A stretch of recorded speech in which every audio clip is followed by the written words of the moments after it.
We're on a south-facing slope of Scotch Bonnet in the Rasta Chutes and dug a pit. We have over 6 feet of snow on the ground.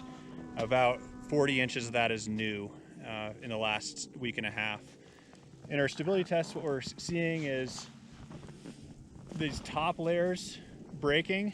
Also, we saw that as we skinned up, we saw that cracking. That's a higher frequency, lower consequence event.